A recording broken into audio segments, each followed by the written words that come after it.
mekanisme terbentuknya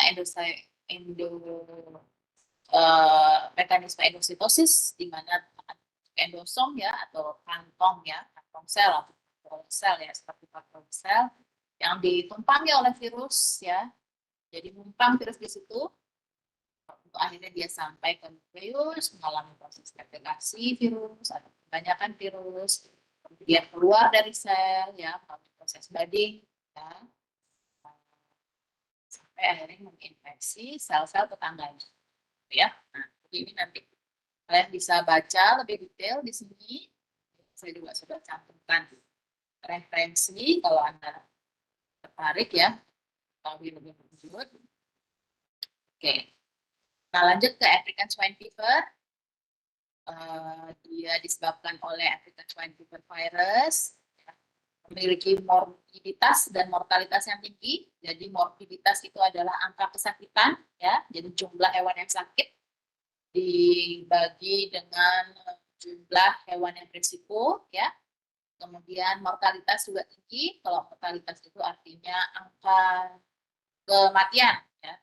Jadi jumlah hewan yang mati dibagi dengan jumlah populasi yang berisiko. Ada lagi istilah lain ya, sering nanti pada saat Anda koas nanti akan muncul istilah case fatality rate atau CFR. Case fatality rate itu yang di epidemiologi banyak diajarkan, yaitu angka kematian dibagi dengan angka kesakitan dikali 100%. Jadi itu untuk menunjukkan seberapa fatal penyakitnya. ASF ini morbiditas tinggi, mortalitas tinggi, case fatality juga. Nah, ini penyakit yang penting ya, dianggap sangat penting oleh World Organization for Animal Health (WAII) atau WAH ya, WAH ya. Dan belum ada vaksinnya. Nah, itu jadi salah untuk ASF, belum ada vaksin. Sehingga biosecurity menjadi satu-satunya cara untuk mengendalikan.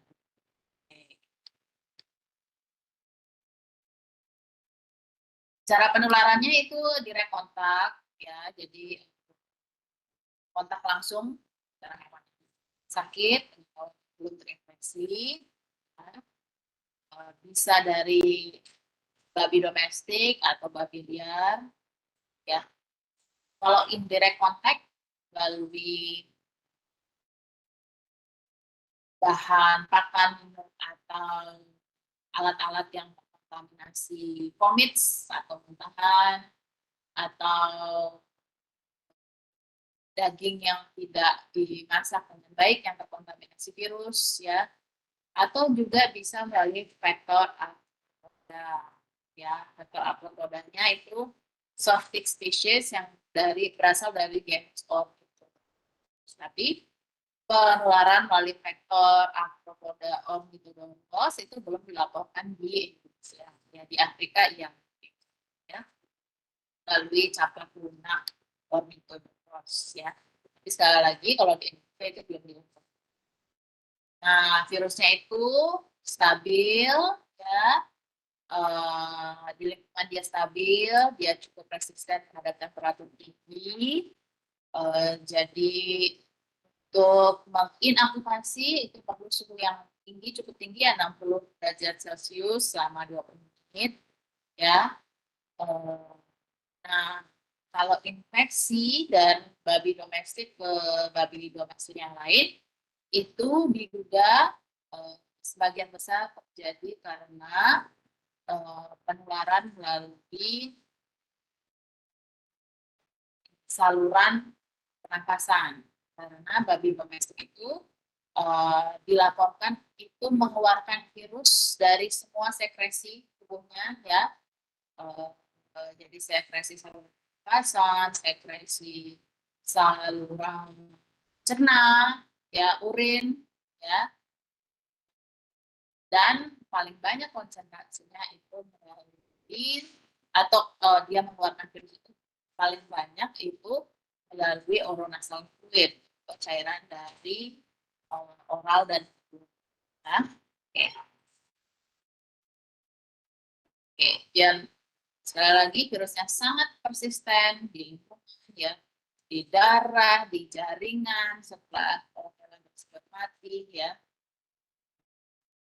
Jadi itu sebenarnya yang jadi salah satu kendala mengendalikan virusnya, yaitu belum ada vaksinnya ya. Babi yang terinfeksi itu mengeluarkan virus dari semua sekresi dan ekspresi. Jadi sekresi melalui kelompok nasal, sekresi melalui urin, sekresi melalui feses, itu semua mengandung virus. Nah, kemudian virusnya sangat tahan ada di lingkungan ya, dan dia juga tahan ada di darah dan daging babi yang terinfeksi. Ya. Ya. Oke. Di settingan laboratorium ya, di mana hewan itu sangat banyak ya, densely house itu artinya dalam settingan laboratorium di mana di sana ada banyak hewan gitu, transmisi secara airborne itu juga dilakukan. Ya. Jadi kalau transmisi secara airborne itu artinya virusnya dikeluarkan ya melalui saluran pernapasan ya, kemudian virusnya akan ada di udara dan itu masuk ke dalam saluran pernapasan hewan lain yang belum terinfeksi.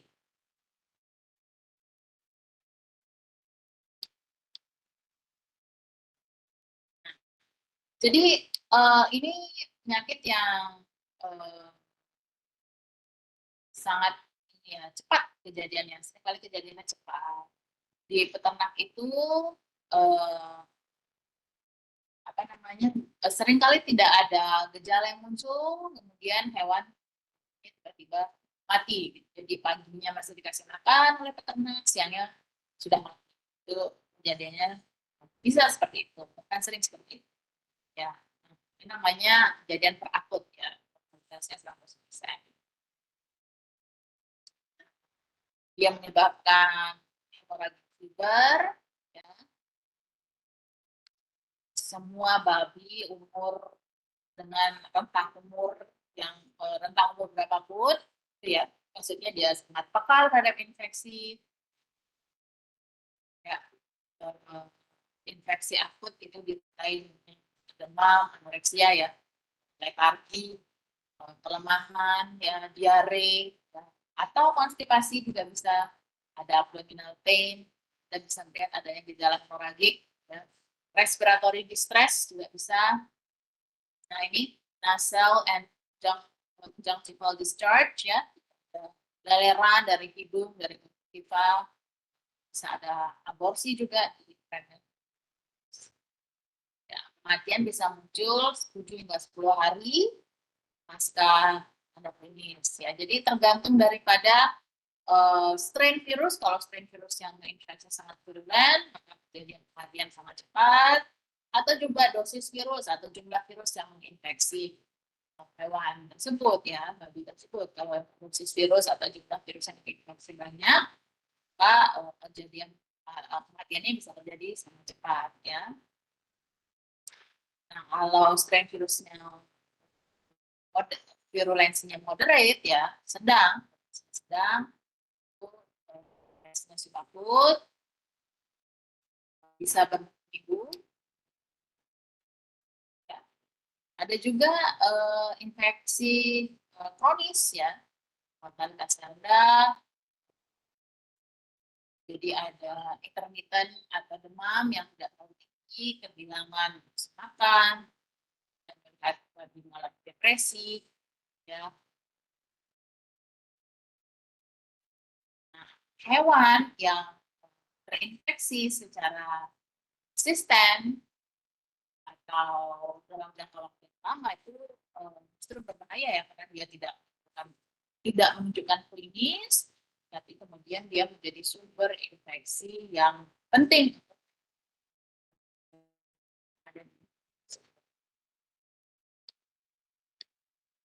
Nah ini gambaran dari African swine fever ya, Anda bisa melihat adanya hemoragi ya di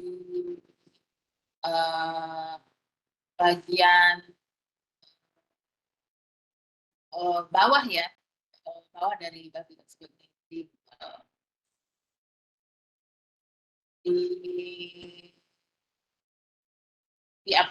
abdominal daerah. Kemudian Anda bisa melihat di sini adanya lerang dari ya. Jadi seperti ini. Dan sering kali dikelirukan dengan kolera atau classical swine fever. Ya. Tapi kalau kematiannya, tapi kolera atau classical swine fever itu ada vaksinnya dan biasanya itu peternak sudah memvaksin kolera. Jadi kalau ada kejadian seperti ini di peternakan, ya kita boleh curiga bahwa ini adalah swine fever. Dia rasanya dengan PCR ya atau ELISA. Okay.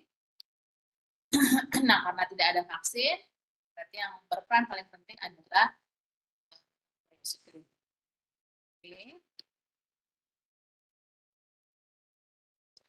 Oke, nah ini yang terakhir nih. Yang terakhir kita akan berbicara tentang penyakit-penyakit yang disebabkan oleh family Bunia viridae. Ya, kalau Bunia viridae dia beramplop.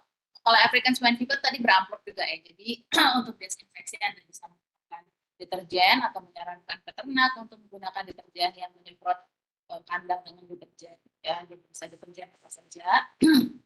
Oke, Bunia viridae ini juga beramplop. Materi genetiknya adalah single stranded RNA. Jadi untuk deteksi kita bisa menggunakan RT-PCR ya, bukan PCR tapi RT-PCR. Ada 4 genus yang penting yang akan kita bicarakan. Ada virus, ada flavivirus, ada nairovirus, dan ada virus ya. Nah, berdasarkan moda transmisinya, cara transmisinya, virus-virus dari family ini dapat dibagi menjadi dua. Ada yang disebut dengan arthropod-borne viruses atau arboviruses. Penularannya melalui vektor arthropoda seperti nyamuk atau caplak. Kemudian ada juga rodent-borne viruses atau disebut dengan roboviruses. Penularannya melalui vektornya rodentia ya, seperti itu ya. Ya, ada arboviruses, ada roboviruses. Oke. Okay.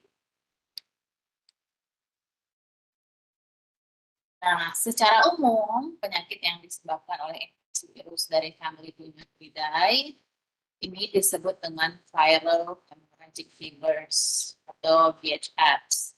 Klinisnya itu bisa berupa demam berdarah, ya, hemorrhagic fever, kegagalan ginjal, encephalitis, meningitis, kebutaan, atau cacat pada janin yang baru lahir, atau sering disebut dengan congenital defects. Ya. Nah, berikut adalah beberapa penyakit penting disebabkan oleh infeksi virus dari family Bunia viridae ya.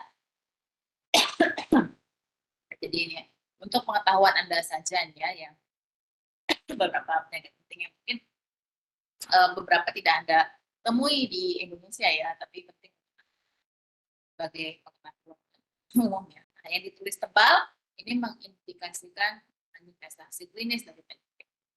Contohnya itu ada Rift Valley Fever. Ya. Ini berarti manifestasi klinisnya yang paling pertama adalah terjadi kembang tinggi disebabkan oleh genus flavivirus. Transmisinya melalui vektor nyamuk.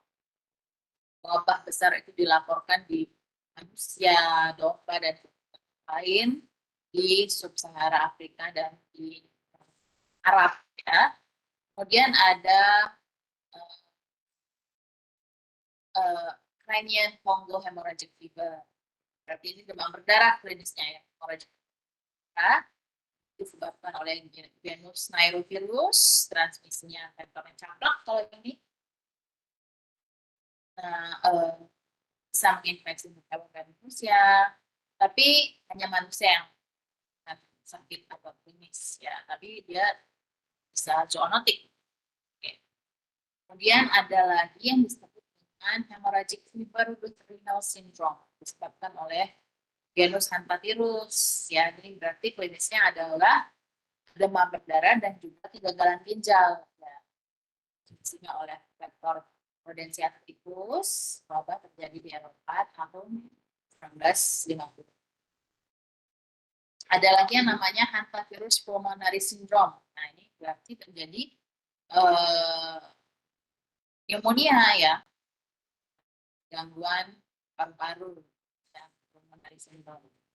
Disebabkan oleh virus yang disebut virus Synnombre, ya, dari genus virus, transmisinya oleh vektor Rodentia, wabah di AS pada tahun 1993. Ada lagi lupus encephalitis, ini oleh genus punya virus, transmisinya oleh vektor nyamuk, wabah pertama kali terjadi di Amerika tahun 19. Jadi ini ini untuk Anda ya, untuk pengetahuan yang mungkin Anda mudah-mudahan ya Anda tidak akan menemui penyakit ini terjadi di Indonesia. Ini ada beberapa informasi tentang penyakit penting yang disebabkan oleh virus dari Oke.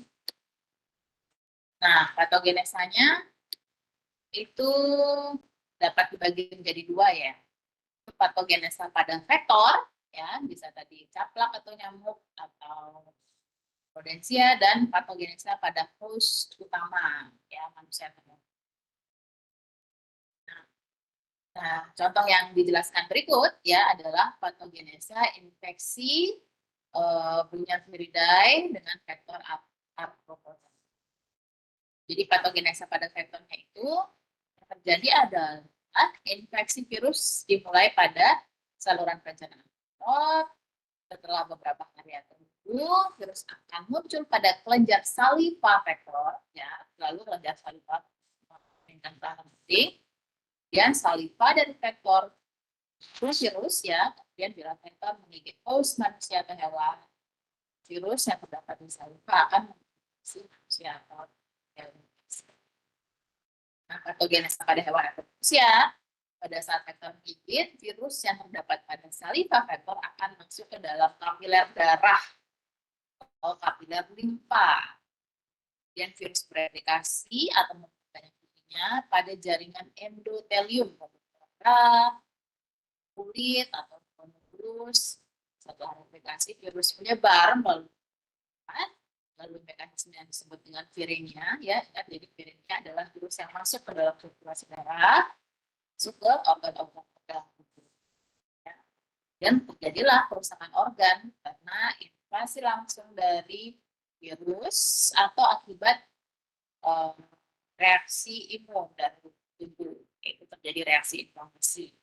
Jadi kalau di dalam sel atau organ atau jaringan itu terjadi infiltrasi sel radang, ya, terjadi kerusakan jaringan. Ya, oke. Ya. Kemudian diagnosanya karena ini RNA, PCR, pengendaliannya kita dari vektor, ya, bisa dengan pestisida, rodentisida, tapi tentu saja sekali lagi dibutuhkan sana karena bisa menimbulkan resistensi ya kalau kita menggunakan pestisida atau rodentisida, tentunya ini banyak yang berbahaya, harus mempertimbangkan dampak pada manusia atau dampak pada manusia. Sekarang banyak dikembangkan metode-metode yang lebih menguntungkan, misalnya biologis, gitu ya, biological factor yang bisa kemudian mengendalikan populasi dari roda atau manusia yang bisa membawa virus. Ya. Vaksin tersedia untuk Rickey fever yang diberikan pada hewan yang sudah bisa mencegah transmisi manusia.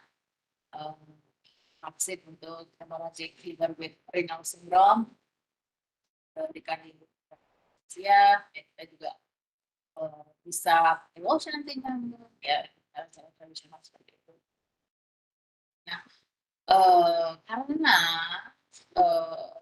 virus-virus ini ada fase viremianya, yaitu fase di mana dia bersirkulasi darah, sudah seperti jarum suntik, alat infus bedah dan lain-lain itu bisa terkontaminasi oleh virus ya. Darah bisa terkontaminasi, harus diperhatikan dengan baik, cegah kecelakaan atau darah yang virus. Oke, saya pikir itu saja ya, materinya tidak terlalu banyak, jadi apapun yang digarisbawahi mungkin ini ya penting nanti UTS atau 2S. Jadi kalau dari saya sih biasanya asal kalian menyimak, kemudian tidak akan keluar dari materi yang ada di PowerPoint. Oke, apa ada pertanyaan?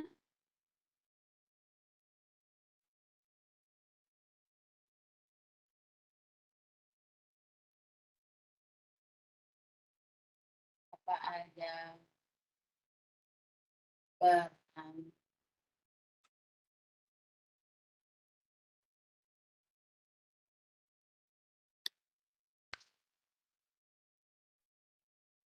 Kalau tidak ada, mungkin saya tanya satu ya.